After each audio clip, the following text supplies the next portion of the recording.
വിവാദമായ കൊല്ലം സുധിയുടെ പെർഫ്യൂമിനെ കുറിച്ച് ഭാര്യ രേണു സുധി. കൊല്ലം സുധിയുടെ അവസാന നിമിഷത്തെ മണം പെർഫ്യൂമാക്കി നടന്റെ ഭാര്യയ്ക്ക് അവതാരികയായ ലക്ഷ്മി നക്ഷത്ര സമ്മാനിച്ചിരുന്നു. ആ സമയത്ത് ഇത് വളരെയധികം വിവാദമായിരുന്നൊരു ടോപ്പിക്കായിരുന്നു. അപകട സമയത്ത് സുധി ധരിച്ചിരുന്ന വസ്ത്രങ്ങൾ രേണു സൂക്ഷിച്ചു വെച്ചിരുന്നു. രേണുവിന്റെ ആഗ്രഹപ്രകാരമാണ് വസ്ത്രങ്ങളുടെ മണം പെർഫ്യൂമാക്കി മാറ്റിയതെന്നാണ് ലക്ഷ്മി നക്ഷത്ര അന്ന് പറഞ്ഞിരുന്നത്. സുധിച്ചേട്ടന്റെ ഗന്ധം അതുപോലെ ഫീൽ ചെയ്യുന്നു എന്നാണ് ലക്ഷ്മി നക്ഷത്ര പറഞ്ഞത്. ഇപ്പോഴിതാ ആ പെർഫ്യൂമിനെ പറ്റി വീണ്ടും പറയുകയാണ് സുധിയുടെ ഭാര്യയായ രേണു സുധി.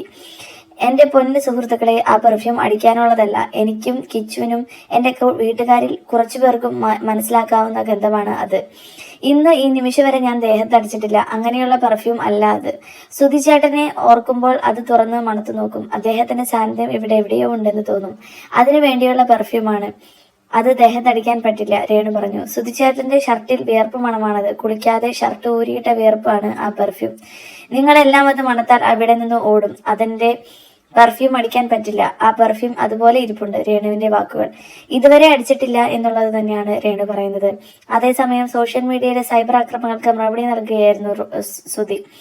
താൻ അഭിനയിക്കുന്നത് മക്കൾക്ക് നാണക്കേടാന്ന് എന്ന് പറഞ്ഞ് പ്രചരിപ്പിക്കുന്നവർക്കുള്ള മറുപടിയായിട്ടാണ് രേണു മക്കൾക്കുള്ള ഒരു ചിത്രം കൂടിയാണ് ഇൻസ്റ്റാഗ്രാമിൽ പോസ്റ്റ് ചെയ്തിരിക്കുന്നത്.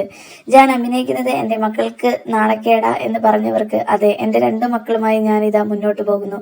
അവരാണ് എന്റെ ഏറ്റവും വലിയ സപ്പോർട്ട്. ഇന്നലെ നൈറ്റ് ഞങ്ങൾ എടുത്ത സെൽഫിയാണ്. കിച്ചു എന്റെ മൂത്തുമോൻ. എന്റെ ഋതു സ്നേഹം അല്പം കൂടുതൽ എന്റെ കിച്ചുവിനോട്. കാരണം അവനാണ് എന്നെ ആദ്യം അമ്മ എന്ന് വിളിച്ചേ. നീയൊക്കെ ഇനി എന്നെ നെഗറ്റീവ് പറഞ്ഞാലും നോ പ്രോബ്ലം എന്ന് പറഞ്ഞുകൊണ്ടാണ് രേണു മക്കൾക്കൊപ്പവും സുധിയുടെ ഫോട്ടോക്കൊപ്പമുള്ള ഫോട്ടോ പോസ്റ്റ് ചെയ്തിരിക്കുന്നത്.